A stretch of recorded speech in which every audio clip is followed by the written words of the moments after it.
नमस्कार, श्री स्वामी समर्थ सगळ्यांना. तर कसे आहात? आशा करते तुम्ही सगळे स्वस्त असाल, मस्त असाल, खूप खूप खूप आनंदी असाल. तर मी प्रतीक्षा स्वागत करते तुमचं माझ्या एका नवीन व्हिडिओमध्ये. तर आज मी बनवणार आहे मंचुरियन, म्हणून मग तेच मी तुमच्यासोबत शेअर करणार आहे. तर व्हिडिओ शेवटपर्यंत बघत राहा, अजिबात स्किप करू नका आणि नक्की रेसिपी नक्की ट्राय करून बघा. आणि हो, जाता जाता माझ्या चॅनलला सबस्क्राईबसुद्धा करा आणि व्हिडिओ आवडला तर लाईक आणि शेअरसुद्धा करा. तर चला लगेच रेसिपीला आपण सुरुवात करूया. तर बघू शकता इकडे मी 4 कोबी घेतलेत. तर छोटे छोटेच आहेत म्हणून 4 घेतलेत. याचं काही जास्त नाही होणार, थोडंच होईल. तर आता मी हे चिरून घेणार आहे. म्हणजे आधी मी खिसून घेत होते पण आता चिरणार आहे, कारण मला एक वेगळी पद्धत माहिती झाली आहे कोबी बारीक बारीक चिरायची. तर तीच मी आज तुम्हाला पण सांगणार आहे. तर बघा, असं मी मोठा मोठा कोबी चिरून घेतला आहे. आणि तुमच्याकडे जर असा एखादा ग्लास असेल, म्हणजे कारी काट असणारा ग्लास असेल तर तो घ्यायचा आहे आणि फक्त ह्याला असं करायचं आहे. तर कोबी खिसत बसण्यापेक्षा किंवा चिरत बसण्यापेक्षा ही सोपी पद्धत वाटते मला, म्हणून मी माझी केली. तर ही मी यूट्यूबवर बघितली होती, तर तुम्ही पण ट्राय करून बघा.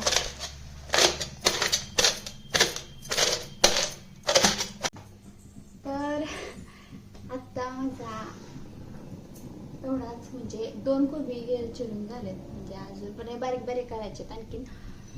तेवढ्यात हे साहेब उठले. आता यांना खायला प्यायला घालते आणि मग तुमच्यासोबत शेअर करते. अजून हा एक आणि हा एक गड्डा बहुतेक हा ठेवून देते आणि हाच फक्त करते आता, कारण खूप जास्त दिसायला लागले.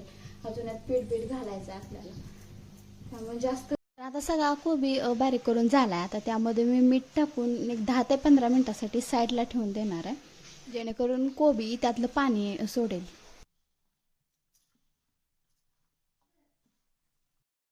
तोपर्यंत मी इकडं पुढची तयारी करून घेतली. म्हणजे लसूण एक अख्खा लसणाचा गड्डा मी बारीक बारीक चिरून घेतला. मिरची एकच घेतली, कारण जास्त तिखट मला करायचं नाही. आलंसुद्धा टाकतात पण माझ्याकडे आलं नाही म्हणून मी टाकलं नाही. काय फरक पडत नाही आलं नसलं तरी, इट्स ओके.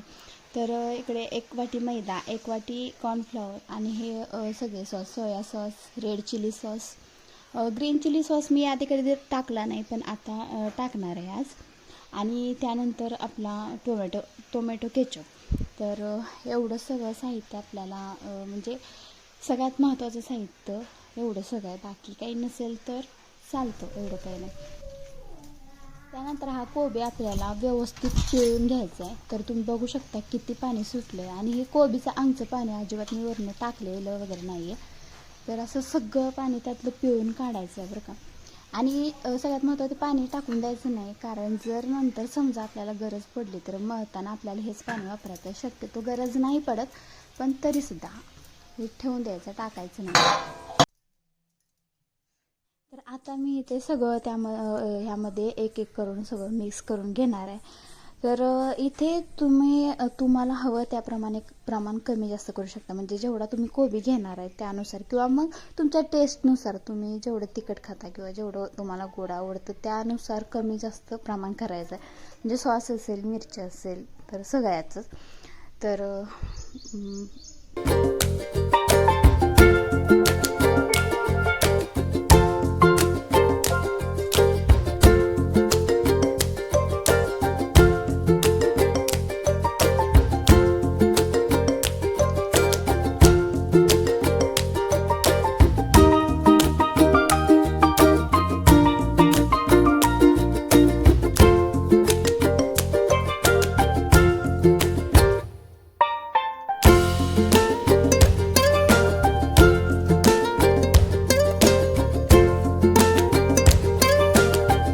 त्यानंतर हे सगळं आपल्याला व्यवस्थित मिक्स करून घ्यायचं आहे, एकजीव करून घ्यायचं आहे, जेणेकरून त्या कोबीला त्याची टेस्ट छान लागेल सगळ्या मसाल्यांची.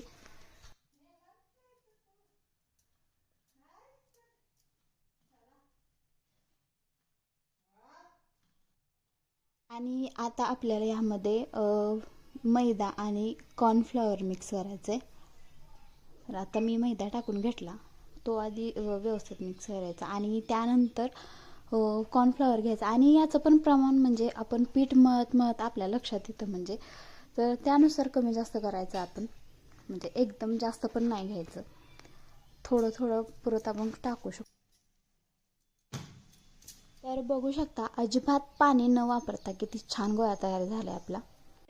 मळून झाल्या आपल्याला याचे असे गोळे करून घ्यायचे आहेत बघा. जास्त गोल गोल गोळे करायचे ना, कारण मंचुरियन असंच असतं ओबड धोबड असं बघा. आणि जास्त मोठे मोठे पण करायचे ना, छोटेच करायचे आहेत आपल्याला. बघू शकते इथे मी थोडे करून घेतलेत अर्धे, आणि अर्ध मग मी तळता तळता करणार आहे तुम्हाला दाखवायसाठी मी हे केलेत बघा. तर असं म्हणजे वरून कोबी दिसला पाहिजे असं आपलं पीठ झालं पाहिजे. ते खिसून कोबी घेतला तर काय होतं ना, असं म्हणजे कणकी त्याचा गोळा होतो, म्हणजे कोबी कुठंच दिसत नाही, पूर्ण सगळं पीठ पीठ होऊन जातं. म्हणून मग असंच बारीक. तर इकडं मी आता गॅसवर तेल ठेवलं, फुल गॅसवर गरम करायसाठी ठेवलं. आता म्हणजे बराच वेळ झालं ठेवलं, गरम झालंय का बघूया आपण. तेल पूर्ण टाकल्यानंतरच आपल्याला यामध्ये मंचुरियन टाकायचे. तर चला आपण सगळे मंचुरियन आधी टाकून घेऊयात.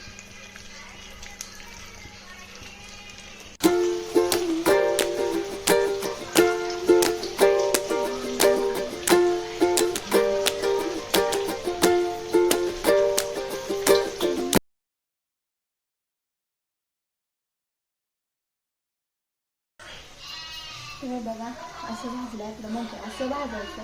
आता तुम्हाला वाटेल हे करपलं, पण हे करपलं नाही, सोया सॉस मिळाला असा कलर आला, त्याच्यामुळे तुम्हाला पुढे दाखवते.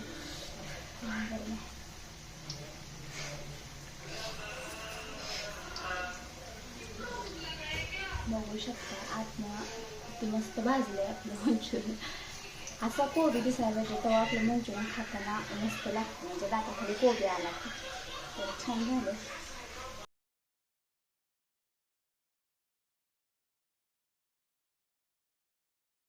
तर इकडं मंचुरियन भाजलं तोपर्यंत मी पुढची तयारी करून घेतली. एक शिमला मिरची, एक कांदा, थोडीशी कोथिंबीर, लसूण बारीक बारीक चिरून घेतला, आणि एक मिरची, हे सगळं मी चिरून घेतलं. आता मंचुरियन भाजलं की मग आपण पुढची रेसिपी करूया. इकडं मी 2 चमचे कॉर्नफ्लॉवर पाण्यात मिसळून घेतलं आहे छान, म्हणजे देऊ शकता पूर्ण असं पाणी कमी केलं आहे, कारण नंतर ते आळून येतं शिजल्यावर. तर तेलामध्ये आता आहे त्याच तेलामध्ये मी कांदा लसूण ते सगळं टाकून घेणार आहे, आणि सगळं एकदमच टाकलं आहे, कारण हे जास्त डीप फ्राय करायचं नाही आपल्याला, फक्त हलकंसं थोडं भाजून घ्यायचं आहे.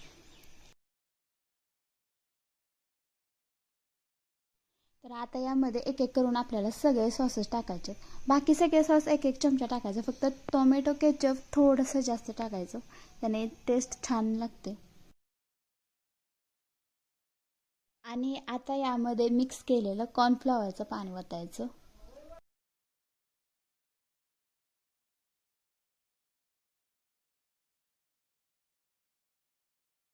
तर बघू शकता त्याला उकळी आली की त्याची छान अशी ग्रेव्ही तयार होते, आणि त्यानंतर आपल्याला सगळे मंचुरियन ह्यात मिक्स करून घ्यायचे, आणि छान एक व्यवस्थित एक 10-15 मिनटं हलवून घ्यायचं, मिक्स करून घ्यायचं.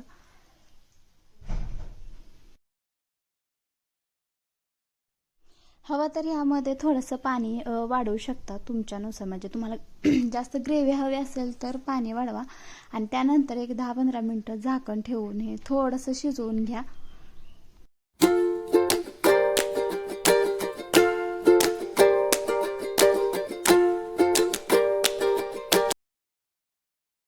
आणि लुकसाठी वरून थोडीशी कोथिंबीर टाकून घ्यायचे. तर तयार आहे आपलं मस्तपैकी मंचुरियन. तर तुम्ही सुद्धा नक्की ट्राय करून बघा, खूप छान होतं, अगदी रेस्टॉरंट स्टाईल आपलं मंचुरियन तयार होतं. तर चला मी तर टेस्ट करून बघणार आहे, आणि ह्यांनासुद्धा मी आधीच टेस्ट करायला दिले. तर या तुम्ही पण मंचुरियन खायला, आणि नक्की ट्राय करून बघा तुम्हीसुद्धा. मस्त झालेत खूप. तर चला व्हिडिओ आवडला असेल तर व्हिडिओला लाईक आणि चॅनलला सबस्क्राईब पटापट करा. चला बाय.